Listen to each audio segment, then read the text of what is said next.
Thanks very much. It's great to be back here at Yale Law School. I'm going to make 5 points by way of introduction, and I can already tell I agree with some of the points that have been raised so far, but strongly disagree with others. My first point is just to make the point. I do think if our topic is drones, I do think that armed unmanned aerial vehicles are a useful tool. And by saying that, I want to emphasize not just the fact that I think in some cases they are useful, but that we need to understand them as a tool.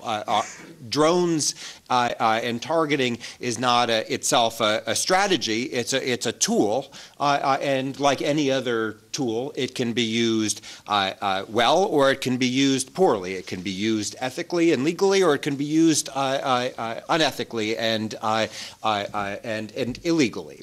I think, like any other tool, it needs to be used in conjunction with other tools. Many of the tools that armed UAVs are used with include on-the-ground assets, capabilities, partnerships, and I think that's an important point also, because there's a sense that our drone operations are conducted entirely from the desert of Nevada and things like that by remote control, and there's actually a whole support structure and set of relationships, capabilities, and so forth that we have on the ground in many of the places where we're using them that are necessary to their success.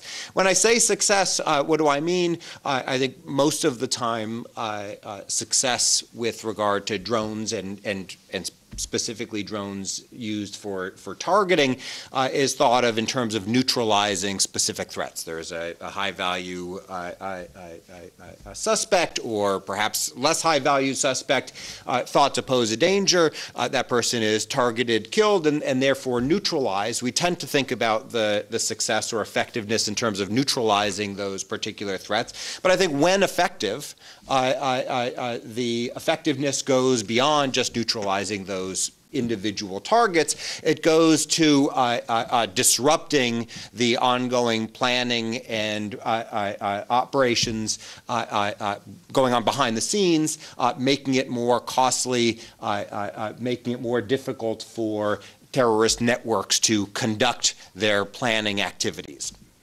So that's point number one, is armed UAVs can be a useful tool. They're not always a useful tool. They're often a counterproductive tool for some of the reasons that were already stated, but I think they can be a very effective tool. Point number two is I think the critiques of drones are often muddled, and I'm not sure it makes sense to think about UAVs as a category for specific analysis here, but let me try to separate out some of the issues, and my colleagues tried to do this as well. One question has to do with the platform, right? Is there something specific about the technology here? Do drones or UAVs pose some special problems? I tend to think not, for the reasons I'll speak about in a moment, but I want to separate out the question of the technology, the weapon platform, from the issue of targeting practice, targeted killing, which I think is where most of the controversy lies,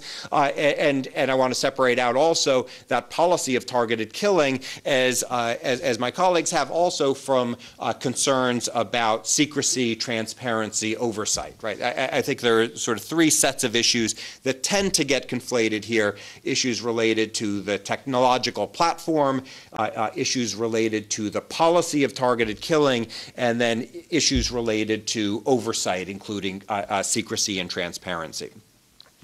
Point number 3 is, if we are interested in the technology, I see UAVs or drones more as an evolutionary development than a revolutionary new technology in this regard. And I don't think that the legal and ethical issues that UAVs, that drones raise, are very new. Or I should say, the newness of those challenges is really more a matter of degree than in kind. In 1998, for example, the United States conducted strikes against Al-Qaeda infrastructure and individuals in Sudan, in Afghanistan, using cruise missiles. The cruise missile is an unmanned aerial vehicle. This was 13 years before 9/11. In 1999, President Clinton and NATO allies conducted 78 days of bombing in Yugoslavia. This was conducted at high levels, high altitudes. As far as I know, I don't believe any of those aircraft were shot down. The idea that we can project force from long distances and with very little risk to our own troops is not new. I think one of the things that is new about modern UAV technologies is they're actually much more precise, or can be used more precisely than some of these previous technologies. Point number 4, if the issue is one of targeting policy, I think the United States has made a strategic error in not articulating more clearly and demonstrating more visibly the legal and other normative constraints that do guide our policy and practices here. And I frame this more as a strategic argument, because I actually do think there are principled limits to much of what we've been doing. I say much of because in some aspects of it, I don't have enough information to know exactly what is or is not being done. But I can say with confidence, I think the United States has not done enough to emphasize the principled limits to what it does, the kinds of thresholds that were discussed by some of my colleagues up here, their application in particular circumstances. I think the United States has not done enough publicly to accept its responsibility as a norm setter in this area, explaining how our limiting principles constrain our actions and should constrain the actions of others. I think we haven't done enough to acknowledge the risks and damage that our strikes have done. I think it's actually been quite counterproductive when U.S. government officials have gone out and, in my view, probably vastly exaggerated the precision or underestimated the amount of collateral damage that's resulted from drone strikes. And I think we have a role to play in setting and exporting some best practices, some model policies with regards to things like weapon review standards, collateral damage investigations and review. And so I actually do think transparency does play an important role here. I think transparency is important, though not because it's so much legally necessary, but because I think it can serve our strategic ends, and I think can help mitigate some of the strategic damage that that a secret but yet or sort of an openly secret drones and targeted killing policy can cause. And my 5th point is just a quick one by way of conclusion. I think looking to the future, one of the issues that I think will be very interesting and problematic is what happens when UAV technology becomes much miniaturized. I think lethal drone technology that is widespread, probably commercially available, but miniaturized. I think that, to me, is a very scary future. Thank you.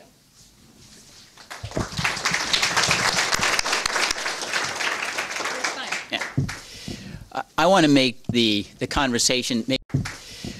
I want to make the conversation maybe a little more earthbound. These Predator drone strikes don't happen by spontaneous combustion. They don't continue because there's some inert, invertebrate institution in Congress that doesn't do anything. There are people who occupy those offices. People press buttons that cause Predator drones to kill innocent civilians. And so we need to talk about accountability.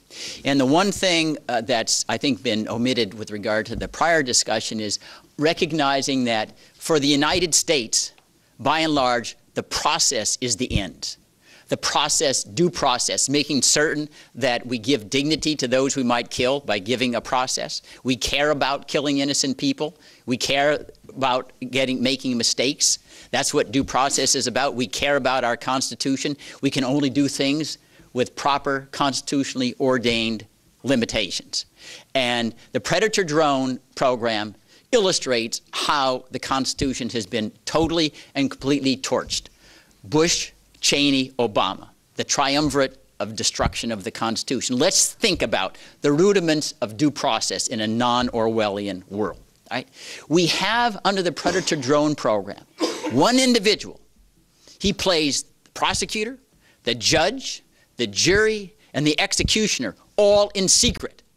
None of it's disclosed. That's the President of the United States. And there is no accountability, beforehand, afterwards, or otherwise. We have no idea whether anybody of the 4,000 killed was engaged in hostilities or otherwise. It's just, trust me, I never get it wrong. Well, that is the opposite of the rule of law.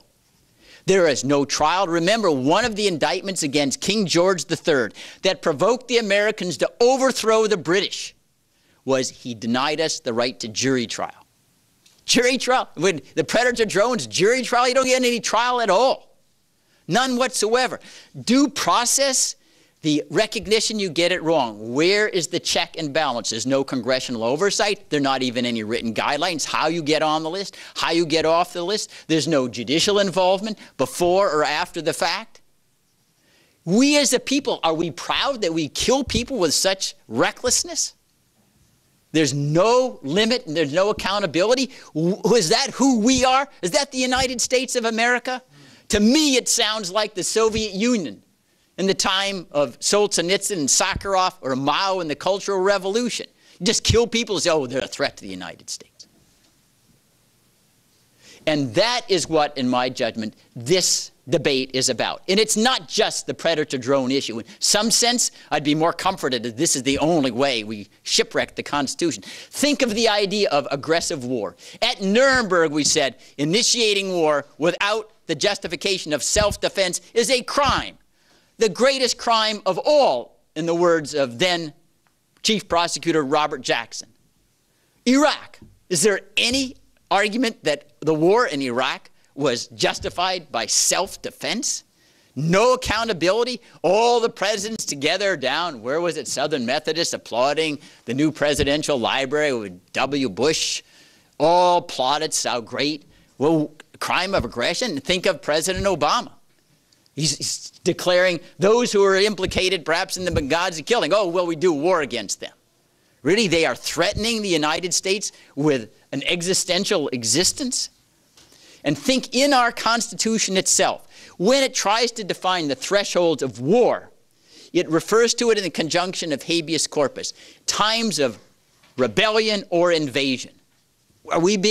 Is there no rebellion anymore? Appomattox Courthouse was over 100 years ago, right?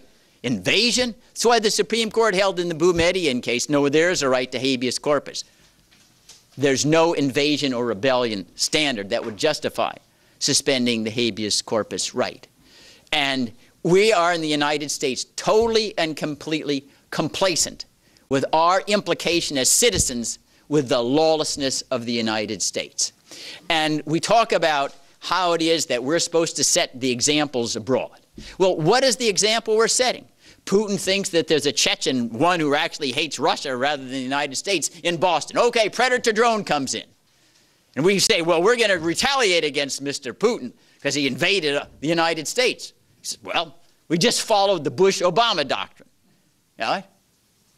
We're following you. What is our answer? Oh, might makes right? Is that really the standard that we have today? Might makes right. We can do it. We don't need to fear blowback because we have more power to incinerate you. And that is, say, the psychology of empire that our founding fathers intended to repudiate.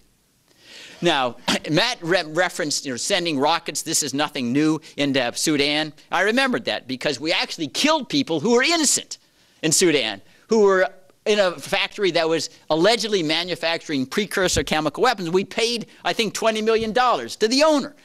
This showed you can get it wrong. With regard to Clinton's bombings, his war, Serbia, Kosovo, yeah, there was no authorization for war there either. It wasn't conducted in self-defense. He went to Congress and said, please declare war. Congress said no. He said, all right, what I'll do is bomb and say it's not a warfare. And there's the same kind of attitude, I think, one of your professors, Harold Coe, unfortunately is not here today. But you remember, he was the legal advisor at the State Department. At one time, he used to testify with me on panels against Matthew on the Military Commissions Act, I believe.